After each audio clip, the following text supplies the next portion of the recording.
Broadcasting Region 1. This is BBS. Bicol Broadcasting Systems Incorporated. DWLV 91.9 megahertz. Your news and music stations. BBS. Basta Bareta. Sigurado. Alas 6:54. Hali sa BBS News Center Naga. Uyan na ang mga nagbabaga. Fresco. Mga baretang sigurado. Ini ang BBS Primetime News. Mga tugang marahay na aga po sa Indokabos. Ako po si Junel Cuba. Sa headlines kita kanda sa tuyang mga barata sa lado lokal. Sa headlines kan mga barata sa lado lokal, 6.48 bilyones pesos ipinagtagama para sa tourism road sa Intirong Kabikulan. Kasukan dengue sa Bicol Region na luminangkaw ni naabuton sa 33.2%.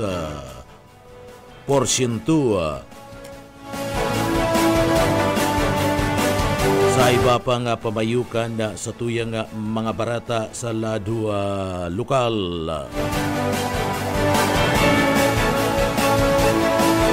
Sa iba pang pamayukan mga barata sa lado lokal, NAMIS o National Meat Inspection Service pig pahayag na kinakaipuan digdi tapatan kan mga negosyante digdi sa Bicol and presyo kan urig na pinagbabakal kan mga dayuhan na minalaog digdi sa laog kan Camarines Sur asin Naga Bicol Region.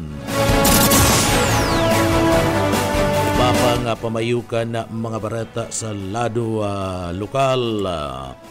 Habal-habal sa laog kan Naga resulta kan maluyang transportasyon. Sa iba pa niyatong detalyes kan mga barata sa lado lokal, arestado dumana sa Banwan kan Bao Camarines Sur an sarong individual. Kapuerti Karban pinagagibo dyan sa parte mismo kan Banwan kan Pasakaw Camarines Sur. 3,000 na mga trabaho na iyahatod ngunyan kan gobyerno provinsyal kan Camarines Sur asin Mandul dyan sa Kapuerti Camarines Sur Sports Complex sa Kapitulyo Provinsyal sa Pili Camarines Sur. Iyan ang mga headlines kan mga bareta, ang mga detalyes at yan pagkatapos po nin pagirumdum.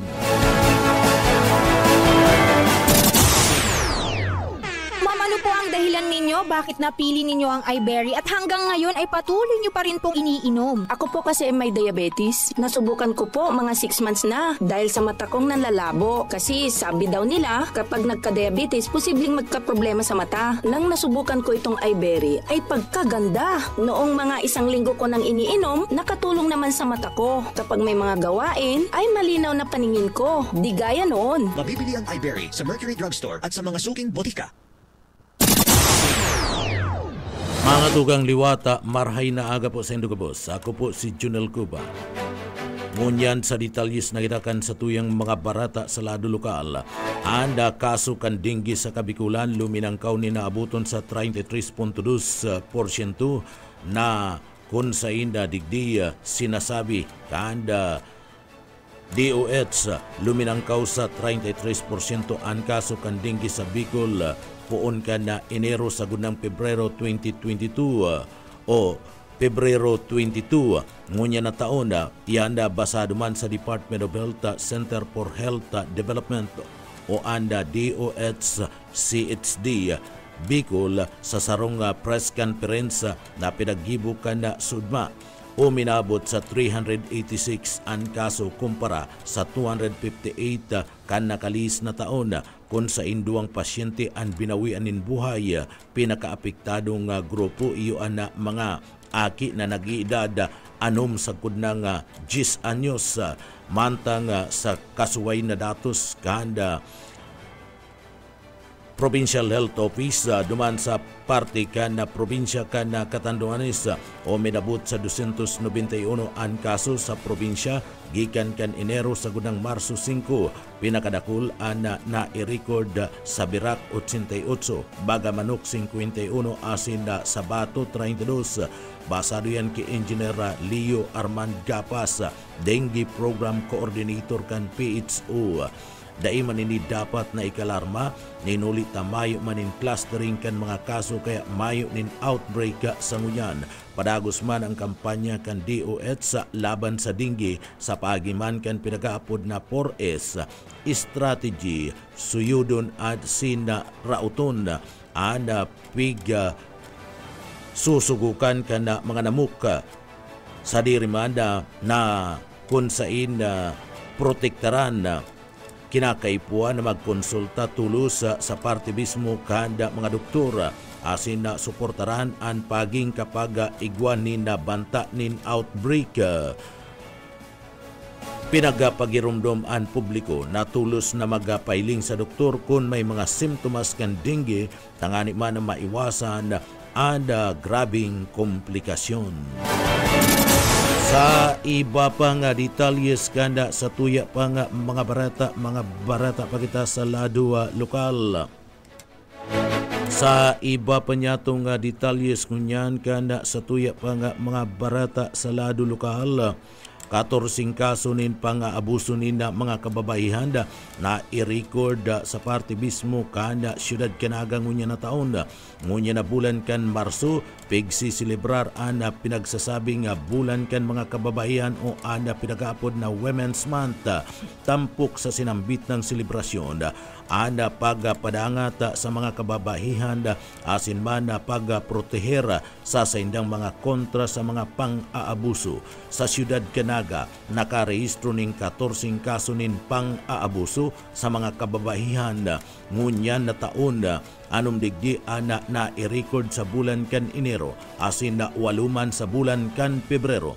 Alagad sigun sa Women's and Children Protection Desk WCPD kan Naga City Police Office NCPO ang numerong na-erestro o na-record sa siyudad Canaga daiba na nakaka-alarma. Tadiit sa naman subot ang kaso may mga aktibidades man anda pulisya na pinagigibo sa bilog na taon arog kan mga ginigibong mga symposium information campaign asin iba pang mga aktibidad sa pagdul nin mga impormasyon kontra sa pang-aabuso nin mga kababaihan sa anuman na edad. Sa iba pang detalyes kana sa tuya pang mga barata sa lado lokal. Sa iba pang detalyes kana mga barata sa lado lokal, padagos-dagos anda serbisyo nga pinagatod kanda serbisyo nga kapwarte kanda gobyerno probinsyal kanda Kamara de Sur sa panginginot ni Congressman Elry Villapuerte, Gobernador Luigi Villapuerte, Congressman Migs Villapuerte asin man ang pinakamakusog na partido na may naginibuan na ang Bicol Saro mas nagpapararani ang dikalidad na pangangatama sa salud kan gabus na mga taga-probinsya kan Kamara de Sur. Tinutuyo ang Barangay Old Meriones Dinumanan sa Banwaan kan Ocampo, Kamara de Sur para sa libreng medical mission kung saan nagtaunin libreng medical consultation asi di ba pang mga serbisyo medikal. Apuera digdi nagkonduktaman in libreng gupit, manicure asin man pedicure anda pagatud kanda serbisyong kapwarti asin man anda medical mission sa Moriones Ocampo, Kamara de Sur o Old Moriones Ocampo, Kamara de Sur dinagsa kan mga residente sa gikan sa mga senior citizen, mga estudyante asin mga kaakian, siring mada mga magurang na may bit-bit kan sa indang mga aki. Pinasalamatan kan mga ini anda esfuerzos ni Gobernador Luigi Villafuerte, Congressman Elry Villafuerte, asin man kan Bicol Saro Party List, iyan huli man kana pagtaunin importansya na ma-check up asin man maaraman ang kamugtakan kan mga salud dyan sa banwaan kan Ocampo, Camarines Sur. Iba pang detalyes kana sa tuya pang mga barata pa kita sa lado lokal. Serbisyong karabanda pinagatud kan serbisyong Kapuarte dyan sa banwaan kan Pasakaw, Camarines Sur. Pinanginutan niya ni Gobernador Luigi Villafuerte, sering man ni Congressman Elry Villafuerte, Congressman Migs Villafuerte, asin man kan Bicol Saro Party List na dakulang tabang ang naiduduhol na sa mga taga-probinsya kan Camarines Sur, liwat na digdiya ang pakikipagtabangan kanda grupo kan Team Wanda Pasakaw asin manda sa liderato manda kanda mga Villafuerte dakulaan pasasalamat sa padagos na pagpadangat asin pagtao nin prioridad kan gobyerno provincial kan Camarines Sur sa panginginot ni Governor Luigi Villafuerte asin manda sa tabang ni Congressman Elry Villafuerte sa saindang padagos na ginigibong mga programa asin implementasyon arog na sanakan Kapuerting Caravan sa banwaan kanda Pasakaw, Camarines Sur, anda mga lugar na natauanin na benepisyo asin na ana mga senior citizen iyo ana natauanin dakulang atensyon kanda libreng bulong asin serbisyo na pinagatud kanda karabanda dyan sa party mismo kanda banwaan kan Pasakaw, Camarines Sur, ana mga lugar na kung saan natauanin na atensyon iyo mismo ang Itulan, Kuko, Bagong Silang, Hubo, Bahay, Udikuna, Balugo, Kitang, Antipulo, Karanan, Tilnak, Makad, Asinmada, an Santa Rosa del Norte, Seringman an San Cirilo, Santa Rosa del Sur, Santa Rosa del Norte, anda nasambit ng pagkakaigwa kanda medical mission o karabanda kanda serbisyong Kapuerte sa banwaan kan Pasakaw, Camarines Sur intirong dinagsakan mga namamanwaan asin manda natawan sindakan na libreng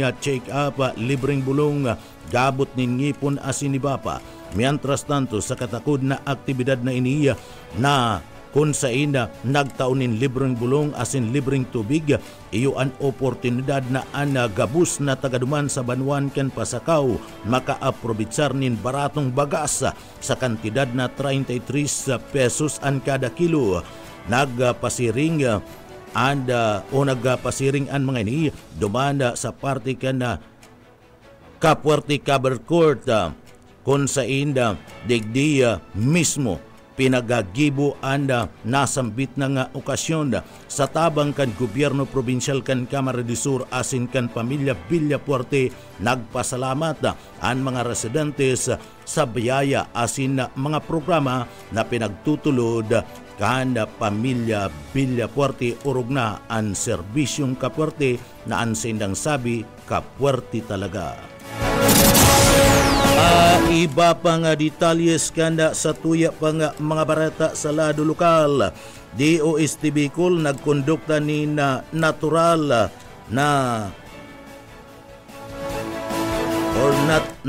na training para man sa mga waiver kanda buhi Camarines Sur. Darrell Banyas sa detalye. Yung po naginibo kan Department of Science and Technology Bicol a Natural Dye Extraction and Textile Application Training Program para sa mga manghahabi o itong mga weaver o itong naghahabol kan buhi Camarines Sur kan Pebrero o kan nagtalikod na simana sa sarong eskwelahan. Maawat kan programa na pahiwason ang kaaraman kan mga lokal na manghahabi o mga weaver sa paggamit kan mga natural na pangkolor gikan sa mga tinanom asin mamantinir an mayaman na pamana kan kulturang inabeg o ini itong pigibo sa kamot na tela kan mga kanbuhi asin mapakusog ang lokal na industriya kan paghabi. Duwang o 20 na mga kabali ang nagpartisipar sa training, kabalian 4 na mga estudyante, 5 miyembro kan faculty asin 0 o 11 na mga lokal na manghahabi o mga weaver gikan sa Buhi Otop Key Players Association o an inaapod na BOKPA sa pangingenot kan Provincial Science and Technology Office Camarines Sur asin sa pagkikipagtabangan kan DOST Philippine Textile Research Institute asin man kan Camarines Sur Polytechnic Colleges asin kan lokal na gobyerno kan Buhi matriyumpo na nautob an tulong aldaw na training. Parte ini kan DOST FTRI Frontier Program o an fostering the revitalization of nascent textile innovation ecosystems digdi sa riyon na maut kay ning buhayon asin mamantinir ang tradisyonal na paagi kan pagkulor. Itulod ang natural na produksyon kan tela asin magtaunin kadagdagan na oportunidad sa kabuhayan kan mga lokal na komunidad. Dagdag na bareta sa lado lokal, Daryl Banyas, Basta Bareta, sigurado. BBS Basta Bareta, sigurado. Sa iba pang detalyes kan mga barata sa lado lokal, ngunya na aldaw mabukas ang trabaho para sa bagong Pilipinas kan Department of Labor and Employment DUL dyan sa Kapuarte Sports Complex sa Pilik Camarines Sur kung saan higot asin maabot man sa 3,000 na mga trabaho ang pwedeng pag-applyan o pagpilian kan mga nagahanap ngunya nin trabaho. May timang kabuhayan at trabaho para man sa mga kababaihan aangat ang bukas sa bagong Pilipinas. Obheto kada sambit ng job fair na ini, tawan in prioridad ang mga kababaihan asin iba pang mga sektor sa parte mismo kanda komunidad.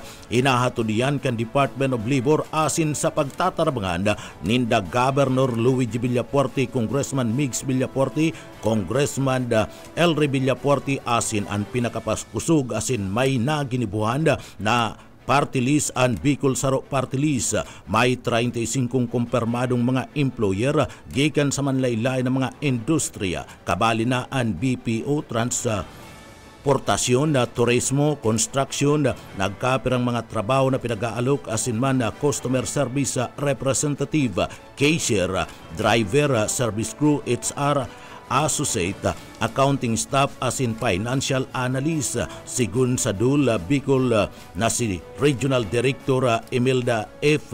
Gatinaw, dakulang tabang ini sa mga Bicolano tanganing makahanap nin mas magayon na oportunidad sa trabaho. Iyan sa pagtatarbangan kan gobyerno provincial kan Camarines Sur asin man kan DUL Bicol. Apuera sa job fair, may serbisyo man gikan sa SSS, PhilHealth, HDMF, asin man TISDA para man sa mga dokumentaryong kinakaipuan kan mga aplikante. And pagkakaigwanin oportunidad asin pagdul nin trabaho, iyo anda tinatawanin dakulang atensyon kan pamilya Villapuerte sa panginginot ni Gobernador Luigi Villapuerte, Congressman Elry Villapuerte asin man ni Congressman Migs Villapuerte, pati naman ang makusugo na partidong Party List na Bicol Saro Party List. Iba pa niya itong detalyes kana sa tuya pa nga mga barata pa kita sa lado lokal. Sa iba pa nga detalyes ngunyan kana mga barata sa lado lokal. Padagos-dagos ngunyan ada pagkakaigwanin na mga programa sa parte mismo kan na turismo digdi sa interong Kabikulanda. Piga tawan doon na maabot sa 6.48 bilyones pesos ang pinagtagama para man sa tourism road sa Bicol. Inanunsyo iyan kan Department of Tourism DOT Bicol na may kantidad na 6.48 bilyones pesos na pundo para man sa Tourism Road Infrastructure Program o TRIP gikan man sa 2023 sagud ng 2025. Basado sa DOT Bicol Regional Director Herbie Aguas, nagaabot sa 53.7 kilometros ang mga natapos na mga tinampo kan 2023 mantang 35.69 kilometros man ang naitindog kan 2024. Piga pahayag ni Aguas na bako lang gabus na mga lugar ang pwede nga makinabang sa TRIPA project. Ninulita digdi nagsasa irarom ini sa mga evaluation kan DOT. Kabali sa mga pinaghihiling ang mga presensya kan aktibong tourist destination kan mga tourist activities asin suporta gikan sa lokal na gobyerno o LGU para masiguro ang pagpapadanay kan mga infrastruktura. Padago subuot ang DOT Bicol sa pagpapakusog sa lado kan turismo sa intirong Kabikulan sa paagi kan maray asin ligtas na agihan pasiring sa mga panginot na mga atraksyon o tourist destination. Sa iba pang detalyes kanda sa tuyang mga bareta sa lado lokal sa katakod na bareta, ang tourist arrival sa Bicol o minabot sa 4 milyones kan 2024. Basado yan sa deklarasyon kan Department of Tourism. Padagos ang pagdagsa kan sa Riyon Bicol kan mga turista matapos ang makapag-record ini ninaabuton man sa 4,381,598 na mga domestic asin na 54,165 na mga international tourist arrivals para sa taon na 2024. Basado sa DOT Bicol Regional Director Hervey Aguas, nanginot ang probinsya kan Albay na may pinakadakol na mga tourist arrivals matapos makapag-record ni naabuton sa 1,391,170 na domestic arrival asin 16,023 na international tourist arrivals. Sinundan niyan kan probinsya kan Camarines Sur na igwanin 1,342,430 na domestic asin na 20,194 na mga international arrivals. Ikatulidyan ang Camarines Norte, Sering Mada, ada probinsya kan Sorsogon na pang-apat sana asin digdi ang Catanduanes pang-5 asin mada ang masurunod iyon na ang Masbati asin man Camarines Norte. Uminabot sa 7,846,624 ang naitalang day tourist kan nasambit ng ahensya. Nanginginot man giraray ang probinsya kan Albay asin Camarines Sur, sunod na ang Camarines Norte, Sering man ada partibismo kanda Catanduanes asin Masbati. Target ngunyan kan DOT Bicol umabot sa 8.5 milyones na mga tourist arrival sa taon na 2028 na madagdaganin 15% na trabaho asin 34.5 billion peso na tourist receipt sa interong Kabikulan. Sa iba pang detalyes kan sa tuyang mga bareta sa lado lokal, sa iba pang detalyes kan mga bareta sa lado lokal, mayo nin Regulatory Authority and NAMIS o National Meat Inspection Inspection Service pagpapaluwas kan Orega sa Bicol Region asin sa luwas kan mga probinsya. Sa irarom na ini anda sakop ninda iyo ang pinag-aapod na pre-enterprise anda solusyon kan bagay na ni kinakaipuan na sanaman na tapatan lang ang presyo kan mga dayong mga negosyante na nagbabakal nin Orega.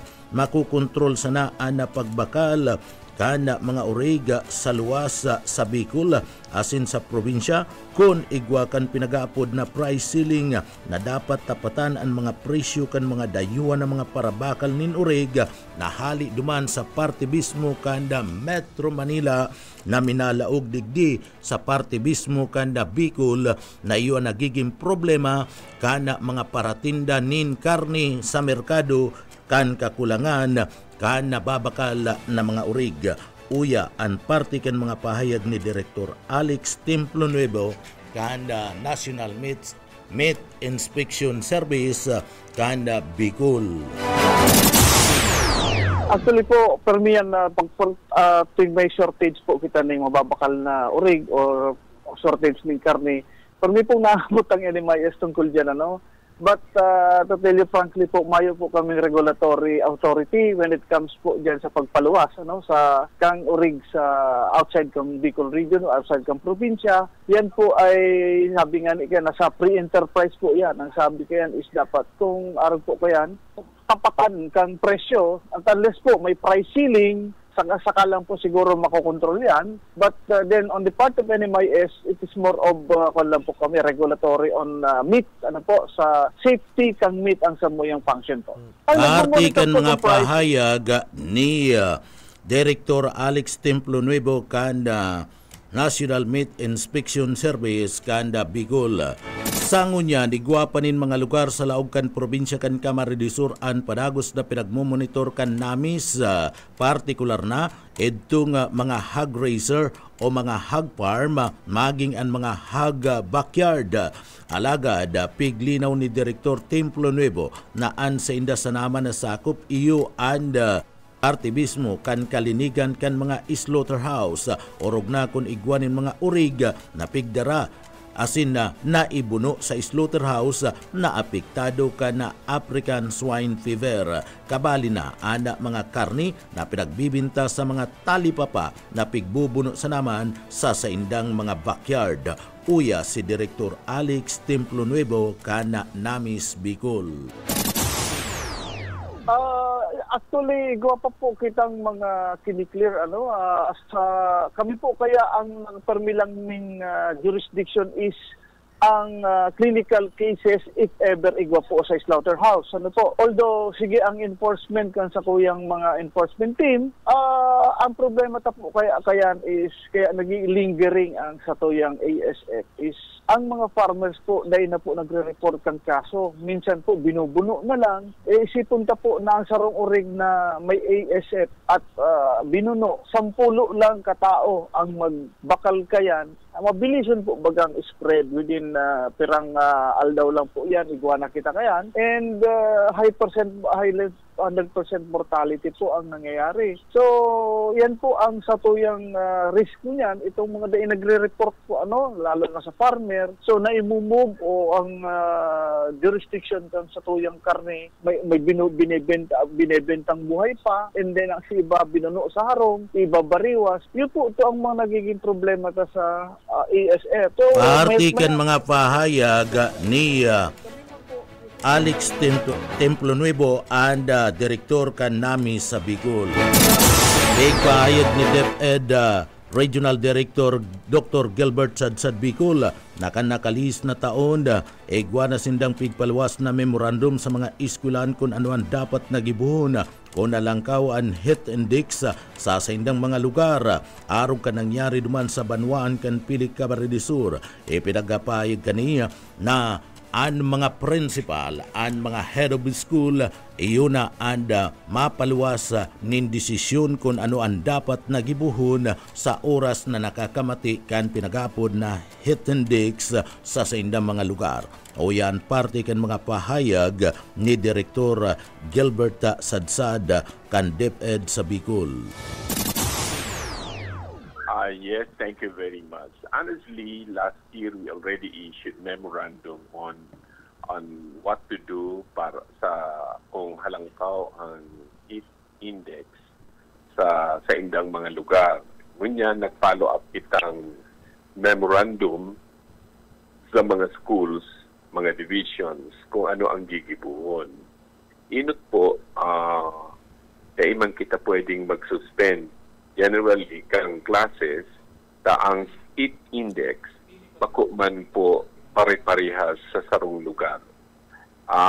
Ang satuya pong instruction na mag-monitor kay itong tigpapaluwas kang iting pag-asa na daily igwaning tigpapaluwas na estimate or projection na heat index sa sarong lugar. So in that case, kung ang satuyang mga classroom, bakong aircon ko lang sa electric fan, they can do the alternative delivery mode of learning through modular or online or asynchronous classes. Kaya Artiyan kan mga in fact, pahayag ni DepEd Director Dr. Gilbert Sadsad kan DepEd Bicol. Mientras tanto, tinawan doon ni Direktora Sadsad ang pagsarangunyanda kan school year 2024-2025. Sa kumpirmasyon kani, sinabi kanina ang bakasyon kan mga estudyante mapuon sa pitsa 16 kan bulan kan Abril ngunya na taon. Ang closing kan school year 2024-2025 mangyayari na sa maabot na pitsa 15 ana mga estudyante liwat na mabuelta sa klase para sa school year 2025-2026 sa bulan na kan Hunyo 16, 2025. Iyan iyuman ana pagpuon kan bagong school year 2025-2026. Uya si Direktor Gilbert Sadsad kan DepEd Bicol. Yes, ang bakasyon tangon yan ma-start sa April 16 kasi ang closing kang school year 2024-2025 unya na April 15. Kaya ang pagbaralik kayan sa bagong school year 2025-2026 sa June 16. So, yan na po ang puon kang bagong school year. Artiyan kan mga pahayag ni Direktor Dr. Gilbert Sadsad kan DepEd Bicol, malinaw na ang bakasyon kan mga estudyante asin mga paratukdo mapuon sa Abril 16, 2025. Sa iba pang detalyes kan mga bareta sa pagbukas kan school year 2024-2025, nakatalaan ninda na ipasunod sa DepEd ang implementasyon kan revised curriculum na nagpuon pa kay 2 sa grade 1, grade 4 asin grade 7. Alagad ngunya na taon sa pagpuon kan school year 2025 sa bulan kan Hunyo, pupuunan na ini sa grade 2. Isasabay na ang grade 3 asin grade 8 para sa implementasyon kan pinag-aapod na revised curriculum para sa school year 2025-2026. Ipapadagos maninda sa Bicol ang major information sa lado kan pagbasa o reading, literacy, asin man numeracy, urog na ang pig-apod na 6B na bawat Bicolanong bata bihasang bumasa at bumilang. Sa ngunya na taon, dagos-dagos pa man giraray ang K-12 program sa good nang matapos. Iniyo ang ipapadagos-dagos ang programa kan K-12 kabali na sa pagburukasan kan klase sa bulan kan Hunyo kan Departamento kan Edukasyon. Ninhuli taloy na nasarong lay o batas ang K-12 na dain na pwedeng aliun pa. Uya si DepEd Director Dr. Gilbert Sadsad kan Bicol. Bako man na bagong programa kundi implementation kay itong tigaapod na revised curriculum na nag-start kita sa grade 1, grade 4, grade 7. At sin ngunyan, pupunan tayo itong grade 2, isasabay na ang grade 3, at sin grade 8 para sa bagong curriculum. Itong, actually not new, but it's revised, adjusted curriculum para sa bagong school year 2025-2026. Iyon lang po ito. As in digdi sa Bicol region, we will continue to implement our major interventions sa reading or sa literacy and numeracy, lalong-lalo na yung pig-aapot ng 6Bs na bawat Bicolanong bata biyasang bumasa at bumilang. 8 to 12 pa po. Ang actually by school year 2025-2026, magkakaigwa kita ng pilot implementation kang adjusted curriculum sa senior high school na binawasan itong core subject areas na magiginasan ng 11, as in papahalawigon ang on-the-job trainings kan sa tuyang mga senior high school student. Yaon pa po ang K-12. Man po yan nahali. Batas na po kagaya. If ever igwaman ng mga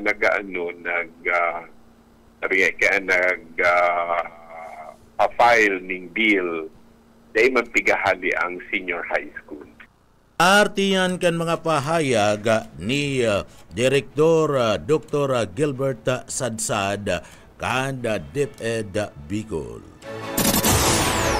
Mga tugang iyan ang kateripunan kan mga barata alas 7 sa pangarangkan sa tuyang kaibanan sa Engineering Department.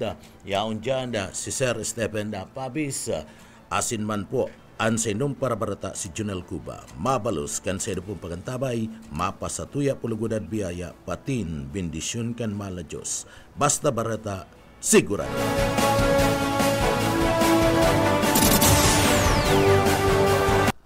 BBS, Basta Bareta, sigurado.